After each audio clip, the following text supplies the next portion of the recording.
నమస్కారం గురువుగారు. నమస్కారం కీర్తి గారు. గురువుగారు, విశ్వవసునామ సంవత్సరంలో మిథున రాశి వారికి ఎలా ఉండబోతుంది గురువుగారు? మనం మిథున రాశి కనుక చూసుకుంటే ఇందులో ఫస్ట్ నక్షత్రాలు మృగశిర 3-4 పాదాలు, ఆరుద్ర 1-2-3-4 పాదాలు, పునర్వసు 1-2-3 పాదాలు అంతా మనకి మిథున రాశిలో ఉంటారు.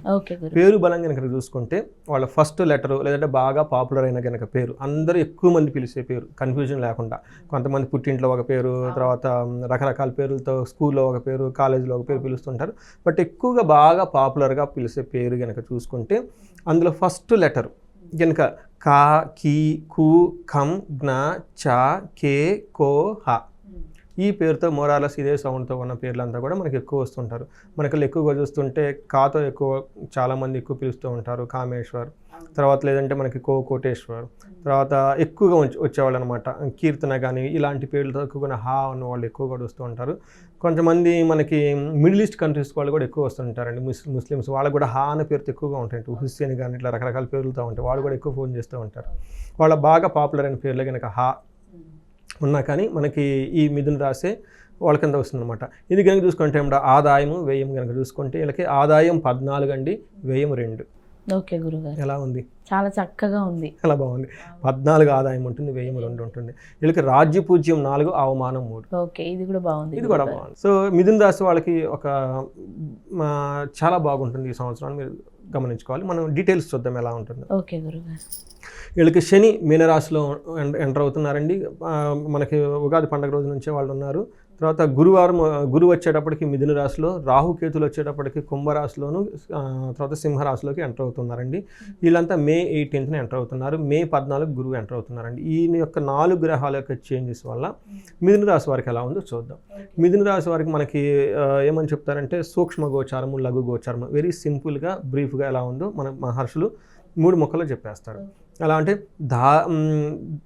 ఏమని చెప్తారంటే దారిద్ర్యం, నానా దుఃఖం, పాపం, స్వం అని చెప్తారనమాట. అంటే గురువు ఫస్ట్ ఇంట్లో ఉండటం వల్ల రకరకాలుగా ఇబ్బందులు వచ్చే అవకాశం ఎక్కువగా ఉంటుంది. రాహు 9వ ఇంట్లో ఉండటం వల్ల వీళ్ళు కొంచెము పాప పనులు చేసే అవకాశం ఎక్కువగా ఉంటుంది.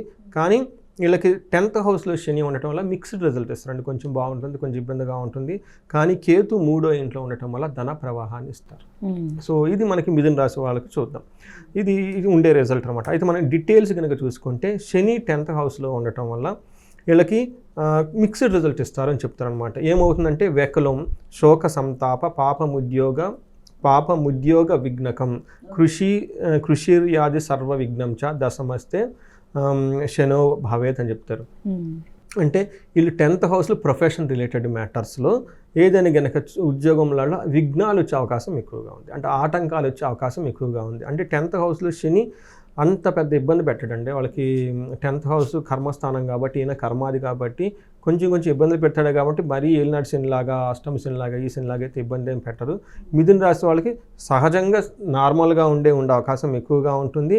కాకపోతే వీళ్ళకి ఏదైనా కనుక పనులు చేస్తుంటే ఆటంకాలు వచ్చే అవకాశం ఎక్కువగా ఉంటుంది. సో కొంచెం పట్టుదలగా కనుక జాగ్రత్తగా చేస్తే బాగుంటుందని చెప్తారు.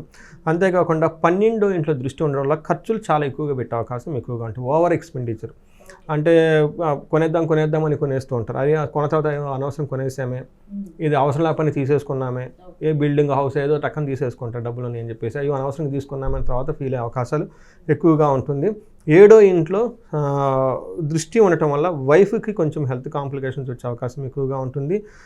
వాళ్ళు ఉన్న ప్లేస్ నుంచి వేరే ప్లేస్కి చేరే అవకాశం ఎక్కువగా ఉంటుంది. గొడవలు అయ్యే అవకాశం కూడా ఎక్కువగా ఉంటుంది. బట్ బేసికల్గా వైఫ్ రిలేటెడ్ విషయాల్లో కొంచెం కేర్ఫుల్గా వాళ్ళు ఏదైనా కనుక ముందు హెల్త్ బాగాలేతే ముందుగానే హాస్పిటల్కి వెళ్ళడం చూసుకోవటం ఇవి చేసుకోవాలి.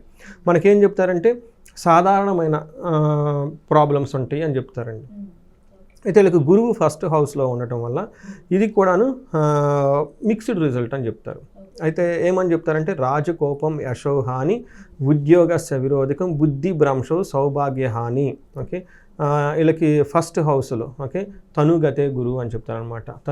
తను అంటే మనకి ఫస్ట్ హౌస్లో కనుక గురువు ఉండటం వల్ల ఏమవుతుందంటే మిక్స్డ్ రిజల్ట్ ఇస్తారు. కొన్ని విషయాల్లో చాలా బాగుంటుంది, కొన్ని విషయాల్లో ఇబ్బందికరంగా ఉంటుంది.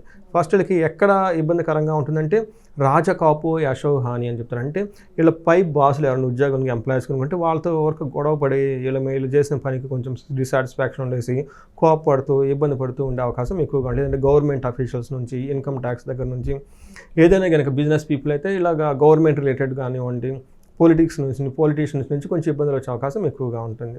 అంతేకాకుండా అపకీర్తి, వీళ్ళకి అప్పటిదాకా ఒక మంచి పేరు ఏమన్నా ఉంటే వీళ్ళకి మీద కొంచెం రాంగ్ ఎలిగేషన్స్ వచ్చేసి వీళ్ళకి అపకీర్తి వచ్చే అవకాశం ఎక్కువగా ఉంటుంది. ఉద్యోగంలో చిరాకులు ఉండే అవకాశం ఎక్కువగా ఉండి బుద్ధి భ్రంశము, అంటే వీళ్ళు రాంగ్ డెసిషన్ తీసుకునే అవకాశం ఎక్కువగా ఉంటుంది. ఓకే. ఎందుకంటే వీళ్ళకి గురువు వచ్చేటప్పటికి జ్ఞానానికి సంబంధించి, సో ఆ జ్ఞానం సరిగా లేకపోతే ఏమవుతుంది, మన బుద్ధి పని చేయదు అనమాట, సరిగ్గా డెసిషన్ తీసుకోలేం. ఎందుకంటే సంపదలకు కూడా హాని వచ్చే అవకాశం ఎక్కువగా ఉంది. అయితే వీళ్ళకి 5th హౌస్ 9th హౌస్ దృష్టి ఉండటం వల్ల గురువు పిల్లల విషయంలో చాలా బాగుంటుంది. వాళ్ళు చక్కగా ఎదుగుతారు, బాగా చదువుకుంటారు, మంచి హ్యాపీ న్యూస్లు అంటారు. అదే 9వ ఇంట్లో కూడా దృష్టి ఉండటం వల్ల గుళ్ళు గోపురాలు ఎక్కువ తిరుగుతారు ఈ సంవత్సరం. మిథున రాశి వాళ్ళు రాసి పెట్టుకోండి, ఖచ్చితంగా వాళ్ళు మంచి మంచి పుణ్యక్షేత్రాలను తిరిగేస్తారు. వాళ్ళు పెద్దవాళ్ళు మాట చక్కగా వింటారు, ట్రెడిషన్స్ ఫాలో అవుతూ ఉంటారు. ఇలాంటివి జరిగే అవకాశం ఎక్కువగా ఉంది. బట్ ఉద్యోగంలో వీళ్ళకి కొంచెం ప్రాబ్లం వచ్చే అవకాశం ఎక్కువగా ఉంది. వీళ్ళకి 9th హౌస్లో రాహు ఉండటం వల్ల ఏమని చెప్తారంటే కొన్ని విషయాల్లో అప్పటిదాకా ఏదైనా సపోర్ట్ వచ్చిన విషయం సపోర్ట్ రాకుండా ఉంటుంది. అక్కడ 9th హౌస్లో రాహు కూడాను మిక్స్డ్ రిజల్ట్ ఇస్తారండి. అయితే ఏం చెప్తారంటే మనకి గోజీవ గజనాంశం ధనధాన్యాది నాశన కృత్ ప్రయాణ క్లేశమాప్నోతి భాగ్యస్థానకే ఫణో అంటారనమాట. ఎవరైనా గనక దూర ప్రయాణాలు కనుక చేసుకుంటే అలాంటి ప్రయాణాల్లో ఇబ్బందులు వచ్చే అవకాశం ఎక్కువగా ఉంటుంది. అంటే లాంగ్ ప్రయాణం, ఫారిన్ వెళ్ళాలనుకున్నా, లేదంటే ఒక స్టేట్ నుంచి ఇంకో స్టేట్కి వెళ్ళాలనుకున్నా, లేదంటే ఎక్కడికైనా దూర ప్రయాణాలు కనుక చేస్తే అందులో ఇబ్బందులు వచ్చే అవకాశం ఎక్కువగా ఉంటుంది. కాబట్టి 1-2 సార్లు ముందుగానే చెక్ చేసుకొని అంత క్లీన్గా చూసుకొని వెళ్తుంటాం. మనం అప్పుడప్పుడు న్యూస్లు అంటాం, కొంతమంది ఫారిన్ వెళ్ళిపోయారు, అక్కడ మోసపోయారు దళారుల చేతిలో, ఇట్లాంటి విషయాలు జరుగుతూ ఉంటాయండి. వీళ్ళకి జాగ్రత్తగా కేర్ఫుల్గా ఉండాలి. ధనము ధాన్యమైన మొదలైన విషయాల్లో అనవసరంగా ఓవర్ ఎక్స్పెండిచర్ అయ్యే అవకాశం ఎక్కువగా ఉంది. అంటే వాళ్ళకి ఉండే అవసరం ఒకటి, దానికి మించి ఖర్చు చేసే అవకాశం ఎక్కువగా ఉంటుంది. అది గురువు అని చెప్పాను కదా, జ్ఞానం అది సరిగ్గా వీళ్ళకి ఉపయోగపడతాం. అందుకని వేరే వాళ్ళ హెల్ప్ తీసుకుంటే చక్కగా ఉంటుంది. అంతేకాకుండా వీళ్ళకి సపోర్ట్ ఇచ్చే సిస్టమ్ ఉంటుందండి. కంప్యూటర్లు కానీ, పూర్వకాలం గుర్రాలు ఏనుగులు అవి అంటారు కదా, ఇప్పుడు అవి ఈ కాలంలో లేవు. కాబట్టి కంప్యూటర్స్, మొబైల్ ఫోన్స్, ఇంటర్నెట్, ఇలా ఎలక్ట్రిసిటీ ఇలాంటి, లేదంటే ఎలక్ట్రికల్ వెహికల్స్, ఇలాంటి విషయాల్లో వాళ్ళకి సరైన సపోర్ట్ లేకుండా ఇబ్బంది పడే అవకాశం ఉంటుంది. అంటే అప్పటిదాకా కారు ఉంటుంది, కారు లేకుండా ఉండటం, అప్పటిదాకా ఒక మంచి కంప్యూటర్, ల్యాప్టాప్, ఫోన్ ఏదో ఉంటుంది, అదే ఫోన్తో ఆ టెంపర్డ్ గ్లాస్ పగిలిన క్లాస్ వేసుకొని తిరుగుతూ ఉంటారు. ఓకే, ఇది కూడా ఇంపార్టెంట్ అండి. రాహు ప్రభావం ఎక్కువ ఉంటే చినిగిపోయిన బట్టలు, కట్ అయిపోయినాయి, పగిలిపోయిన గ్లాసులు ఎక్కువ వాడుతుంటారు. కొంతమంది మొబైల్ ఆ టెంపర్ గ్లాస్ పగిలిపోయి ఉంటుంది, దాన్ని అంతే పెట్టుకొని వాడుతూ ఉంటారు. దాని రిప్రజెంటేషన్ రాహు ఎఫెక్ట్ వాళ్ళ మీద ఉంది, అంటే మార్చేస్తారు. సో ఇవన్నీ వీళ్ళకి సపోర్ట్ ఇవ్వకుండా ఉండే అవకాశం ఎక్కువగా ఉంది కాబట్టి గమనించుకోవాలండి. ఓకే గురుగారు, నక్షత్రాల పరంగా చూసుకుంటే మిథున రాశి వారికి ఎలా ఉంటుంది? మన కీర్తి గారు ఇందులో మృగశిర, ఆరుద్ర, పునర్వసు 3 నక్షత్రాలు ఉన్నాయి. ఇవి కనుక చూసుకుంటే మృగశిర నక్షత్రం వాళ్ళకి రాజ్యము అంటే ప్రమోషన్స్ వచ్చే అవకాశం ఎక్కువగా ఉంది. పరవాసము, ఫారిన్ వెళ్ళాలనుకున్న వాళ్ళకి చక్కగా ఫారిన్ వెళ్ళే అవకాశం ఎక్కువగా ఉంది. అప్పటిదాకా హెల్త్ కాంప్లికేషన్స్ ఎవరైనా కనుక ఫేస్ చేస్తూ ఉంటే. ఓకే గురుగారు, మిథున రాశి వారు చేయాల్సిన పరిహారాలు తెలియజేయండి గురుగారు. వీళ్ళకి పరిహారాలు వచ్చేటప్పటికి వీళ్ళకి ఓవరాల్గా అంతా బాగుంది. మనం కనుక చూసుకుంటే ఇంకా ఎవరికైనా కనుక బాగా ప్రాబ్లం ఉంటే, గురువు వల్ల ఇబ్బందులు ఉంటే వీళ్ళు కోటప్పకొండ, ఓకే, మేధా దక్షిణామూర్తి స్వరూపమైన కోటేశ్వర స్వామిని విజిట్ చేసుకోండి. అక్కడ గురువుకి హోమాలు చేస్తారు. గురువారం రోజున బృహస్పతి హోమం, ఆ హోమం కనుక చేయించుకుంటే చాలా బాగుంటుంది. మేధా దక్షిణామూర్తి స్తోత్రాన్ని రెగ్యులర్గా పఠించడం చేయాలి. ఎల్లో కలర్ బట్టలు వాడటం, గురువారాలు నియమంగా ఉండటం, అంతేకాకుండా శనగలు కనుక దానం చేస్తూ ఉంటే గురువు నుంచి వచ్చే ప్రాబ్లమ్స్ అన్నీ వాళ్ళకి పోతాయండి.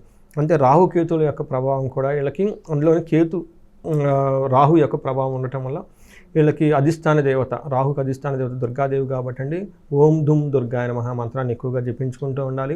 దుర్గా సప్తశ్లోకి చదువుకుంటూ ఉండాలి. మనకి బాగా పాపులర్ విజయవాడ కనకదుర్గమ్మ, ఓకే, దర్శనం చేసుకొని అక్కడ కూడా మనకి దర్శనం అయిపోయిన వెంటనే అక్కడ సుబ్రహ్మణ్యేశ్వర స్వామి గుడి ఉంటుంది. అక్కడ మనకి వీలైతే వాళ్ళు ఎక్కువ టైం స్పెండ్ చేయటం, మెడిటేషన్ చేసుకోవటం, ఒక దీపారాధన కనుక చేస్తూ ఎక్కువగా ఉంటే ఈ రాహు నుంచి పెట్టే బాధలు ఏమైనా ఉంటే వాటి గురించి కూడా పోతాయి అనమాట. అంతేకాకుండా వీళ్ళకి గోచార స్థితిని బట్టి మనం చూసుకుంటే మనకి ఏం కనిపిస్తుంది అంటే రోగ ఆధిక్యము, హెల్త్ కాంప్లికేషన్స్ ఉండే అవకాశం ఎక్కువగా ఉంది.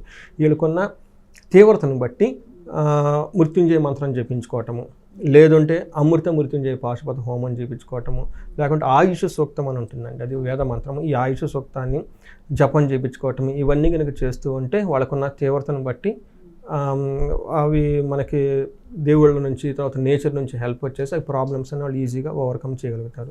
ఇవి అంతా ఇలా బాగుంది కాబట్టి ప్రమోషన్స్ వచ్చే అవకాశం కూడా చాలా బాగుంది. సపోజ్ ఇంకా ఎవరికైనా బిజినెస్ సరిగా రాకపోయినా కానీ వీళ్ళు పరిహారం కింద మనకి కుబేర పాశుపతం హోమం చేయించుకున్నా, లేదంటే శ్రీ సూక్తంతో సంపుటీకరణ చేసి శీఘ్ర ధన ప్రాప్తి గురించి, నష్టద్రవ్య ప్రాప్తి గురించి హోమం చేయించుకున్నా, విశేష హోమం చేయించుకున్నా కానీ ధన ప్రవాహం చాలా చక్కగా వస్తుంది వీళ్ళకి. ఓకే గురువు గారు, మిథున రాశి వారి గురించి చాలా చక్కగా వివరించారు. వాళ్ళు చేయాల్సిన పరిహారాలు మాకు తెలియజేసినందుకు ధన్యవాదాలు గురువు గారు. ధన్యవాదాలు.